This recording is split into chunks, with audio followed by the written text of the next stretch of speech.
ওই তো কণ্ঠস্বর বাজতে আমি শুনতে পাই। সড়ক স্বামী সড়ক হয় স্বামী, দুঃখ দুঃখ দুঃখ দুঃখ। কোথায় আমার বুকের মানি? তাকে দেখো, এ হচ্ছে লক্ষীন্দ্র বৌমা। আহারে লখায় দাম্পত্য জীবন সুখময় হোক বাছা, স্বামী সোহাগিনী হোক বৌমা। কি সুন্দর বৌমায়ের আমার চাঁদখানি মুখখানি। বাচ্চা লখাই রে, তুই আর বৌমা পাশাপাশি বস বাবা, আগে আমাকে নয়ন ভরে দেখতে দে। স্বামী কত সুন্দর আমার লক্ষ্মী প্রতিমা বৌমা। তুমি যে হ্যাঁ তুমি যে আমার বৌমাকে দেখে এসে তার রূপের কথা আমাকে বলে জানিয়েছিলে, ছিলাম, মনে পড়ে তো? মনে পড়ে সেদিনের কথা। তাহলে কি বুঝবো যে আজকের দিনে তোমার ওই বৌমা পছন্দ হয়নি সড়কর? তা নয় গে, তবে তুমি যা রূপের প্রশংসা করেছিলে হ্যাঁ, তার থেকে অত্যাধিক রূপময় আমি বৌমাকে দেখতে পেলাম। আরে অমর করে বৌমা পুত্রবধূকে বসে রাখলে হবে? আরে তাদেরকে সুন্দর করে বরণ করে নাও। সত্যি তো, হ্যাঁ আজ আমার বৌমায়ের রূপের দিকে তাকে আমি নিজের কর্ম ভুলে যাচ্ছি। ও দাসী, হে রানীমা, তোমরা সাতাশি টানা নিয়ে এসেছো তো? এসেছি তো। তোমরা তো সবাই এসেছো, হে মা, কিন্তু চম্পকের যত নারী সবাইকে ডেকে আনো। আগো চম্পকের মায়েরা, তোমরা দেখে যাও, আজ আমার গৃহলক্ষ্মী এসেছে আমার গৃহ আলো করিতে। তোমরা সকলে ছুটে এসো, আমার পুত্র পুত্র বধূকে আশীর্বাদ করে তাদের দাম্পত্য জীবন যেন সুখময় হয়। এই ছাড়া আর কিচ্ছু চাই না আমি। নিয়ে এসো ডালা, সুন্দর করে বরণ করুন মা। সবাই আসো গো মা, তোমরা সবাই দেখে যাও। আজ চম্পলা নগরীর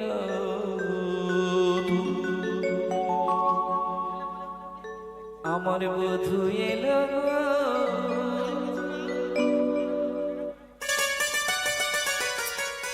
আজ চম্পলা নগরীর বধূ এলো গো। আজ চম্পলা নগরীর বধূ এলো গো।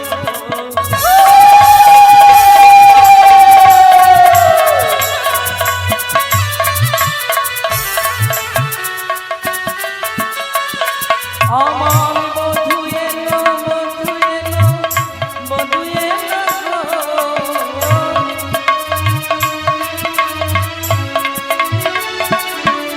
আমার বধূ এলো,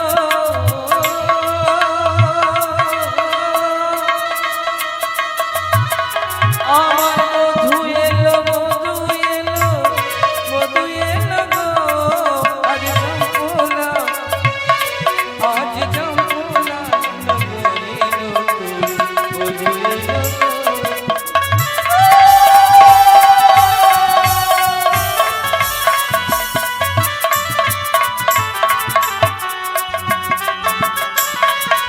मेरा शाक बाजा बोलदा बदन भरिए।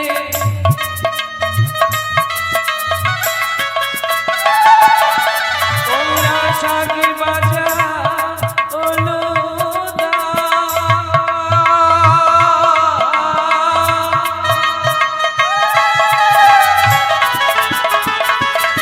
ओ मेरा शाक बाजा बोलदा बदन भरिए।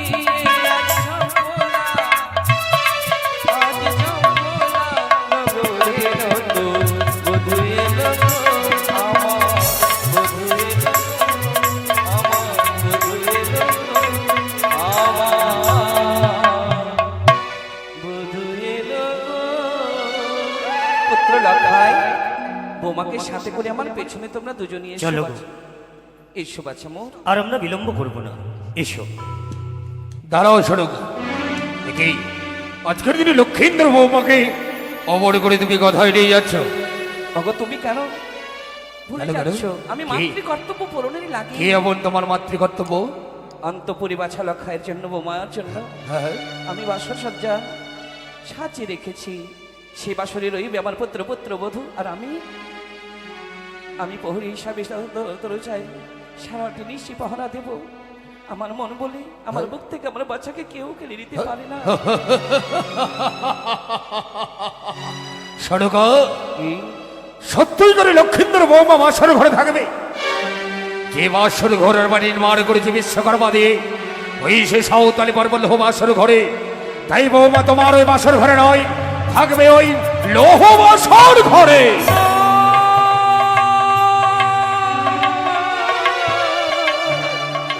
লক্ষই, পিতা আর বেশি বিলম্ব করিস না, ছুটে চলে লক্ষই। এই মুহূর্তে আমার সঙ্গে ওই সাঁওতালি পর্বত লৌহ বাসর ঘরে। এ কি বলছো পিতা গো? তুমি আমাদের রাজপ্রাসাদে পরিত্যাগ করে নিয়ে যাবে সাঁওতালি ভদ্র পবিত্র বাসর ঘর, কিন্তু বলো না পিতা গো, তুমি হয়তো জানো যে সময় আমি চম্পক হইতে জানি নগরে বিদায় নিয়ে ছুটি যাই বিবাহ করিতে, জননীকে আমি কথা দিয়েছিলাম নিশ্চিত প্রভাত হলে আবার ছুটে আসবো এই রাজপ্রাসাদে। তাই তো জননীর কথা মতো এই রাজপ্রাসাদে ফিরে এসেছি। কিন্তু বলো না পিতা, তুমি আমাদেরকে নিয়ে যাবে সাঁওতালি ভদ্র, আমি যে পারবো না পিতা গো। লক্ষই রে, আমার যে মনে প্রাণে চাই না আমি সাঁওতাল ভদ্র পবিত্র বাসর করে ছুটে যাব। ও লক্ষই, কেন বুঝতে চাইছিস না? শুধুমাত্র তোর সুরক্ষার কারণে স্বয়ং বিশ্বকর্মা দ্বারা নির্মিত করেছি ওই নিচ্ছিদ্র বাসর ঘর। শুধুমাত্র একটি নিশি থাকতে হবে ওই লৌহ বাসর ঘরে। এ কি বলছো পিতা গো? আমি যে পারবো না সাঁওতাল ভদ্র পবিত্র বাসর করে যেতে। লক্ষই, আমার যে বড় ভয় লাগে। কিন্তু তোকে আমি বলেছি পিতৃজ্ঞা পালন করা পুত্রের পরম এ কর্তব্য। কথাও সত্য বলেছো পিতা গো, আমি পারবো না। আমি যে পারবো না, কি করে ছুটে যাবো এই রাজপ্রাসাদ করে ছুটে যাবো ওই সাঁওতাল ভদ্র। লক্ষই রে, শ্রীরামচন্দ্র পিতৃজ্ঞা পালন করার জন্য হ্যাঁ। যদি 14 বছরের জন্য বনবাসে যেতে পারে, তবে- তাহলে তুই কেন পারবি না পিতৃজ্ঞা পালন করার জন্য ওই একদিন সে লৌহ বাসর করে? পিতা, তুমি সত্যি কথাই বলেছো পিতা গো। পিতৃজ্ঞা পালন করার কারণে রাম লক্ষণ 14 বছর বনবাসে ছিল, কিন্তু তারা পিতৃজ্ঞা পালন করার জন্য যায়নি পিতা গো। আচ্ছা। তারা গেছিল পিতৃ কথা বজায় রাখার জন্য ওই 14 বছর বনবাস। আমি যে পারবো না পিতা, পারবো না। ওই সাঁওতাল ভদ্র পবিত্র লক্ষই, এই জন্যই কি পিতারা পুত্রের কামনা করে?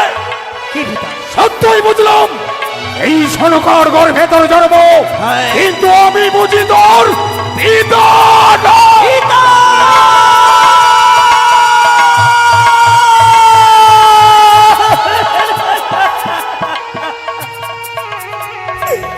আর তুমি একই কথা শোনালে পিতা গো। আমি যাব।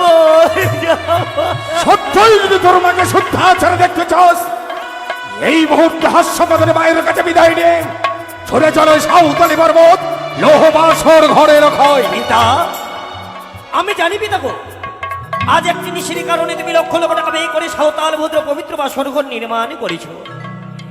আমি বিলম্ব না করে রাজপ্রাসাদ পরিত্যাগ করে ছুটে যাবো ওই সাঁওতাল ভদ্র পবিত্র বাসর ঘরে।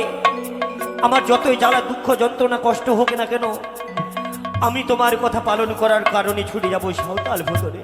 স্বামী গো, সনকা, পুত্রকে লৌহ মঞ্জুষিনী যাবার লাগে শেষ পর্যন্ত কলঙ্কের পাশর আমার মস্তকে চাপালে তো। ওই সনকা, তুমি কেন বুঝতে চাইছো না? কেন বুঝতে পারছো না তুমি? লক্ষই যদি এই রাজপ্রাসাদে থাকে, লক্ষই সুরক্ষিত থাকবে না। লক্ষের মঙ্গল কামনার্থে আমাকে নিয়ে যেতে হবে ওই সাঁওতালি পর্বত লৌহ বাসর ঘরে। মুছে ফেলো তোমার ওই নয়নের জল। মা, যেতে হবে খোকা। আমি ভাবিনি জননী গো, আমিও ভাবি আমি ভাবিনি এই রাজপ্রাসাদে পরিত্যাগ করে ছুটে যাবো ওই সাঁওতাল ভদ্র পবিত্র বাসর ঘরে। যেতে হবে বাছা। তাই তুমি আমাদের মাতৃ হাসিমুখে কলঙ্কের বিদায় বাসা দাও। সারাতে তোরে যেতে হবে। আয় হগো বৌমা। কিছু বলবেন মা? নতুন বধূ মা তাই এলে শাশুড়ি মায়েরা সোনার গয়না দান করে, কিন্তু আমি তোমায় সোনার গয়না দেব না মা। সোনার গয়না চেয়ে অমূল্য রত্ন আমার বাচ্চা লখায়। আজ আমার বাচ্চা লখাইকে আমি তোমার হাতে সঁপে দিলাম। কথা দাও, ওই লোহবাসরে ঘরে সারাটি নিশি তুমি জেগে নিশি ভর করবে। সকাল হলে আমি নিজেই আসবো, তোমাদের নিয়ে আসবো রাজপ্রাসাদে। আমি কেমন করে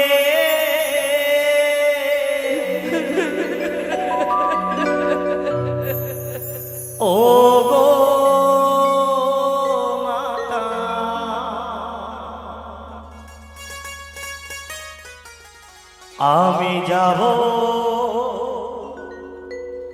বাসর ঘরে মা, আমি তোমায় ছেড়ে ও মাতা যাব বাসর ঘরে, মাগো তোমায় ছেড়ে ও মাতা যাব বাসর ঘরে।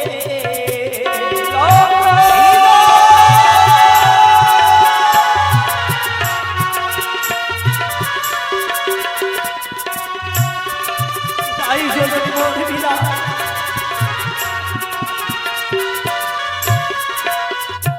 ও 10 মাস 10 দিন করবে ধরে,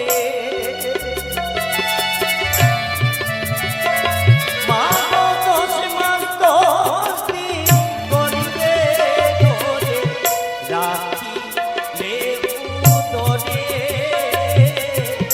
যাব কেমন করে, যাব তোমায় ছেড়ে ও গো মাতা যাব কেমন করে। চলে আয় লক্ষই, আর বেশি বিলম্ব নয়।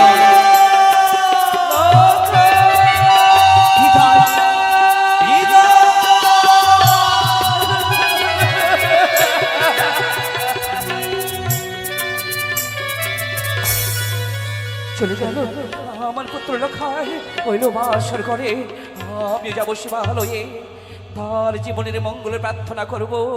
ওই শিব পার্বতীর চরণে লটকিয়ে পড়ে রইব সারাটি নিশি ধরে। চলো গো, এই মুহূর্তে বিলম্ব না করে পিতার আজ্ঞা পালন করার কারণে আমরা যখন ছুটে এসেছি, চলো আমরা বাসর প্রবেশ করি। বাবা বলো বৌমা। জানেন, মামাই বলতেন কি? নতুন জীবন শুরু করতে গেলে গুরুজন ব্যক্তির আশীর্বাদ নিতে হয়। আজকে থেকে আবার নতুন জীবনে পদার্পণ করতে চলেছি, আপনি আশীর্বাদ দেবেন না বাবা? বৌমা, আশীর্বাদ দেব না বলে কি হয়? জানি না আমার আশীর্বাদে কোনো কার্যকারী হবে কিনা, তবে ঠাকুরের কাছে এই কামনা করি তোমাদের দাম্পত্য জীবন যেন সুখময় হয়, তুমি যেন স্বামী সহগিনী হতে পারো। বৌমা জল খাই যাও, বৌমাকে নিয়ে এই মুহূর্তে বাসন ঘরে প্রবেশ করি। বিলম্ব নয়, চলো। এসো। ওই তো লক্ষিন্দর বাসর ঘরে প্রবেশ করেছে। ও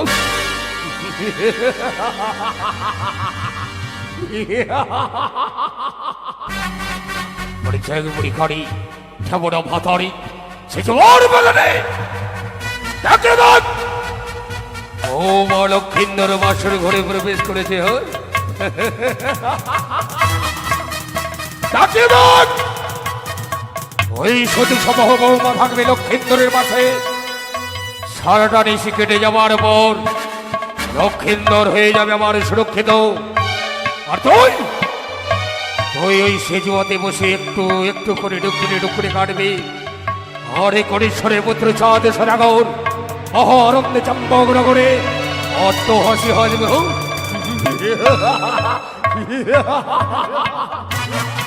কি বড় বিলম্ব হতে চলেছে।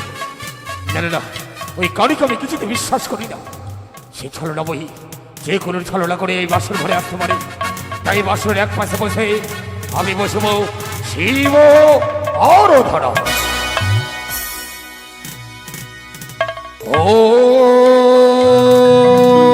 নমো শিবায় সন্তায় করুণা হেতু দয়ামি চোগত প্রবেশারো নমো নমঃ ইয়া দেবী সর্বভূতেষু মাতৃরূপেণ সমস্কেদা নমস্তস্যৈ নমস্তস্যৈ নমো নমঃ।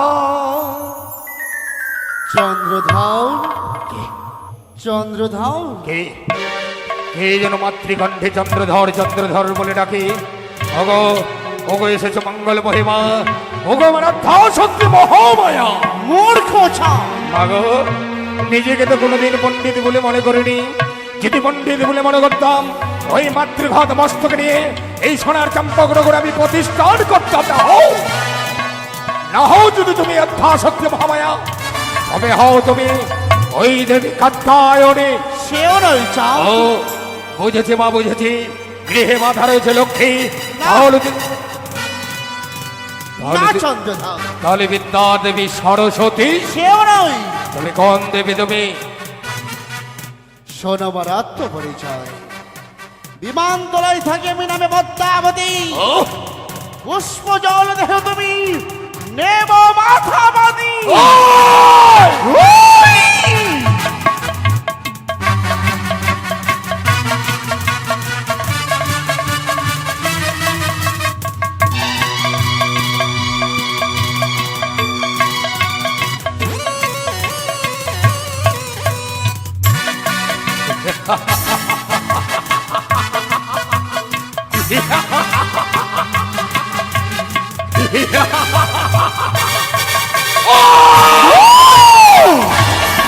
ওই চন্দ্রধর, পুত্র লক্ষ্মীন্দরকে নিয়ে এসেছ এই সৌতান হুতল আসর ঘরে। অবসর ঘরে তাই এই আনন্দের সময় তুমি করো সৌতান হুতরে এই মনসা পূজা। ওই করে মনসার বড় আশা আমি কোনোদিনও হতে দেব না পূর্ণ, হতে দেব না তোকে আমি বিশ্ব মাথরে বিশ্ব পূজিতা।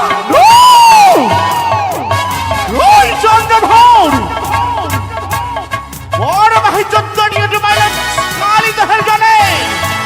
ছয় পুত্র আমি কেড়েছি আমার বিষাক্ত ছবরে। ওই করে এই ভিক্ষার জন্য স্কন্ধ নিয়ে নগরে নগরে ভিক্ষা করেছি। নবই চাঁদ কাতর হয়ে তোকে মা মা বলে ডাকিনি, তোকে নেই আমি বিশ্ব বাজারে বিশ্ব পূজিতা হবে। সামনে একটা মর্থের মানব হয়ে তুই মমসানে করিয়াছ বিষম বিবাদ। কখনো তোর জয় হবে না রে চার সৌদাগ। যদি জয় হই তাহলে এই শিব তনায় অনেক কেঁদেছি আমি, কাঁদতে কাঁদতে চোখের জল আমি বাষ্পীত করে দিয়েছি। তাই নাকি? আবার কাদার পালা নয়, যদি হয় তাহলে তোর কাদার পালা তুই সেজুয়াতে বসে ওই টুকরে টুকরে কাঁদবে রবে, আমি শুধু হাসবো।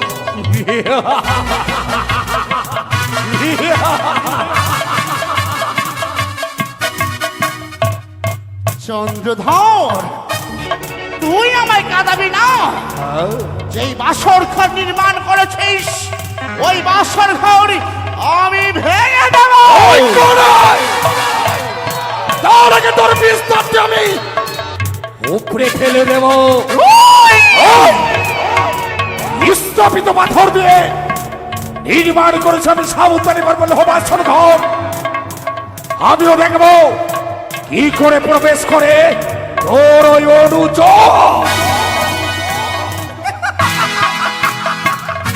তুই জানিস না চার সৌদাগর, সেই নাক আমি রেখেছি, সেই নাক প্রবেশ করবে ওই আকাশ মধ্যমাইয়া। ওই কোনায়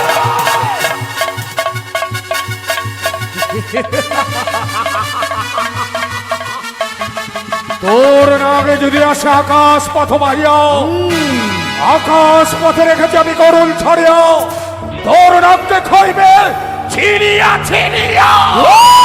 ওই করে যদি নাক আসে আমার পাতাল মধ্যমাইয়া।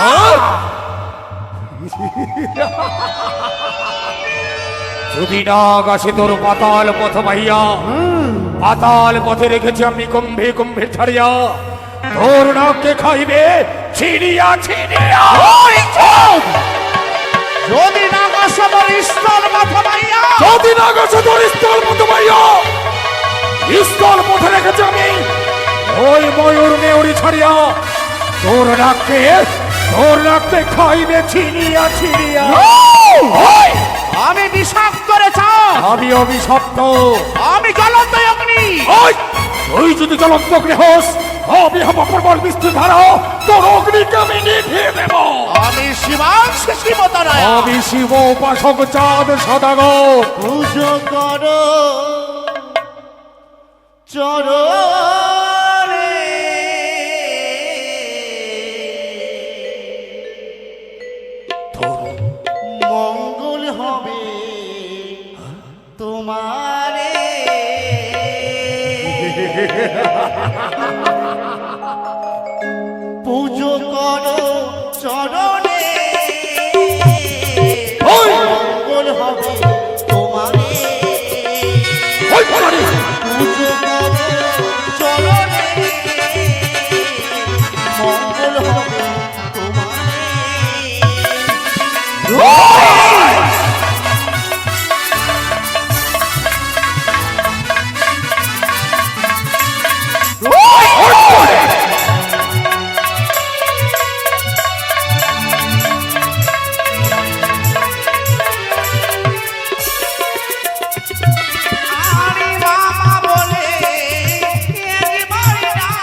আর মারি বোঝে তোরে হেমতলের বাড়ি পাঠাইব তোরে জমপুরি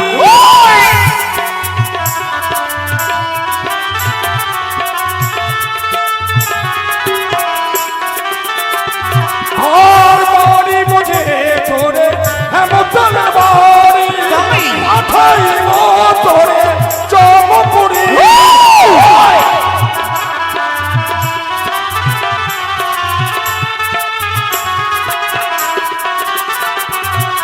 আর শুনতে কানি আমার বাণী তোরে মতো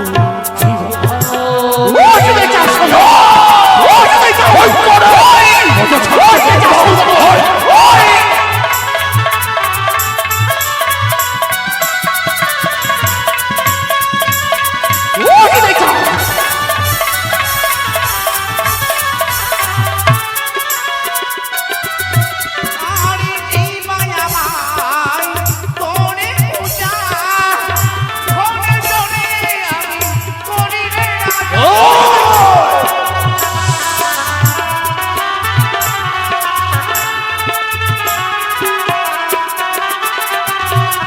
আরে এই মায়া মাই তোরে পূজা ধনে ধনে আমি করি রে রাজা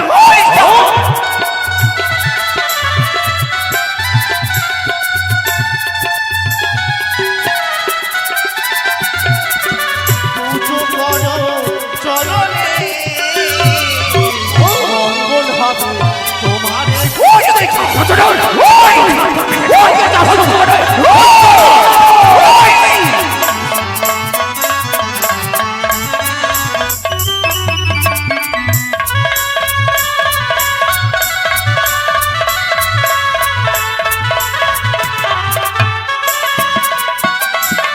আর তোর ধনের নেই প্রয়োজন আমার তাই নাকি? শিবের ঘরে পূর্ণ ভাণ্ডার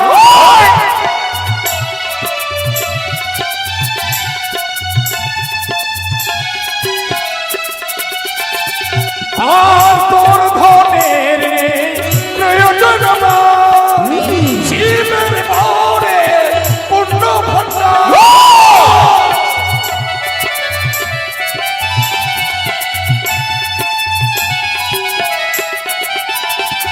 আর শুনবে কানি আমার বাণী ধরে না জীব গলা টিপে মেরে ফেলবো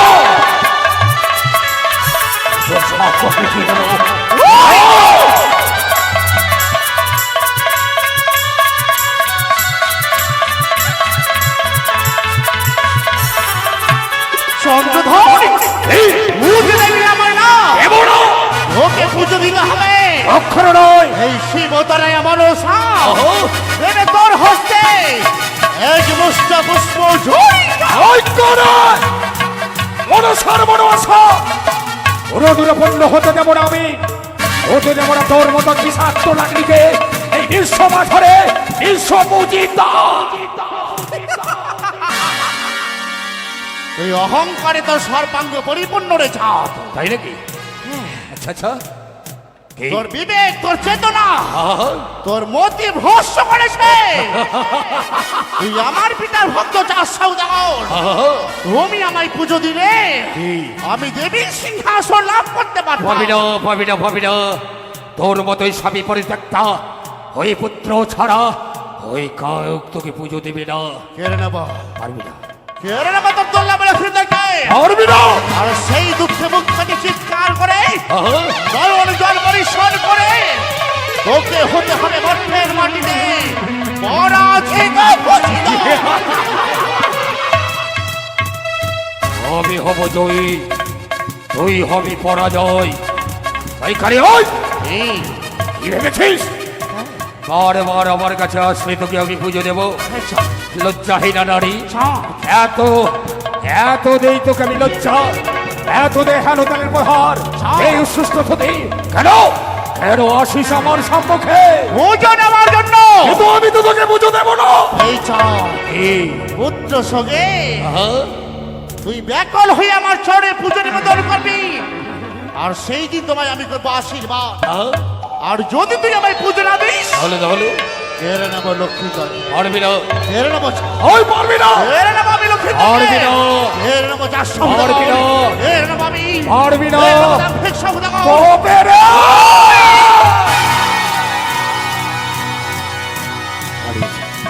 সে জোয়ার বেঁধে নে ওই রক্ত বিপাসিনী নারী চম্পকনগরে ঘর নাম হয় বরচাঁদ সদাগর ওই কানির সঙ্গে বাদ করে আমি নিরন্তর হেতাল লই আমি দিবার সে ঘুরি ওই কানির অন্ন শোন আমি প্রত্যেক ঘরে ঘরে করি একবার যদি তারে পাইতাম হেতাল দিয়ে বস্তক্ষণে ফেঁকিতাম বাবা ভীত হতো আমার সোনার চম্পকনগর প্রজাবিন্দুগণ থাকতো মোর পরম কৌতুক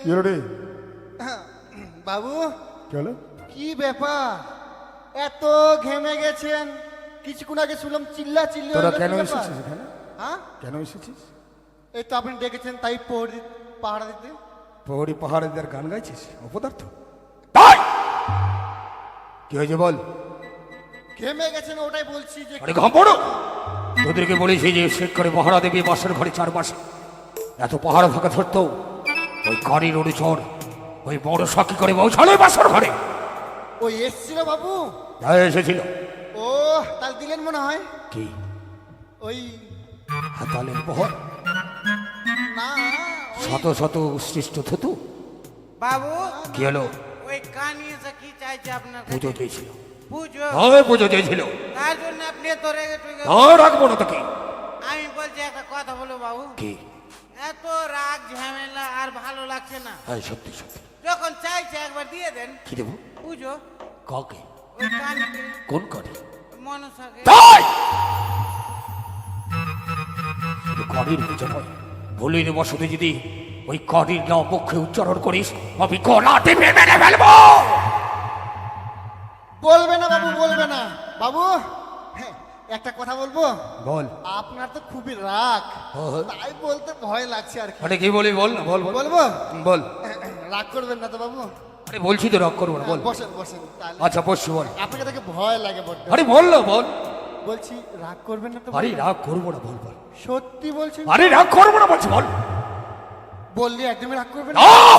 বলছি রাগ করবো না বল ওই যে কি হয়েছে বল রাগ করবো না বল ওই যে বাবু রাগ করছেন এই জন্য তো ভয়ে বলতে পারছি না বলবি হ্যাঁ বলতে তো চাইছি বল। তো রাগ করবেন না তো আরে বলছি তো রাগ করবো না সত্যি রাগ করবেন না? আরে রাগ করবো না বলছি তো এই যে বাবু এই যে রাগ করছেন এটাই তো ভয় লাগছে আরে না বললে তো আমি রাগ করবো বললে রাগ করবো না কোথায় ওই মানে কি মানে ওই ওই আমি না বলতে পারছি না আমার না পুচপুচি ডাউন হয়ে গেছে তুই একটু বল তো ভালো করে বুঝিয়ে কি বলতে চাইছিস পুজোর কথা বল না মেয়েরে দাঁত মুখ ভেঙে দিবে পুজোর কথা একবার বললাম তো বাবু রেগে বোম হয়ে যাচ্ছে ফেটে ভাড়া ভালো করে বলতে হবে যে ভালো করে বল বুঝি ওই বহরিগণ হ্যাঁ বাবু আর বেশি বিলম্ব নয় তোমরা সুন্দর করে পাহারা দেবে সুন্দর করে বাসর ঘরে চারপাশে পাহারা দেবে ওই কানির অরিচর যেন না প্রবেশ করতে পারি এই বাসর ঘরে হ্যাঁ বাবু জয় শিব শম্ভরি জয় জয় ভবানীর জয় জয় ভাই বহু জয় কি বললেন ওটাই তো বললেন মনে হয় না কি বাবু আরে লক্ষিন্দর তোর ভাই হয় হ্যাঁ আরে কাল নিশি প্রবাদ হয়ে গেলে সুন্দর করে স্বর্ণ দোলায় করে নিয়ে যাবো তখন ভাই বহুর জয় বলবি এখন বলার কি আছে ওটা পরে বলবো আচ্ছা কালকে আচ্ছা কালকে ঠিক আছে ঠিক আছে জয় চন্ডিকা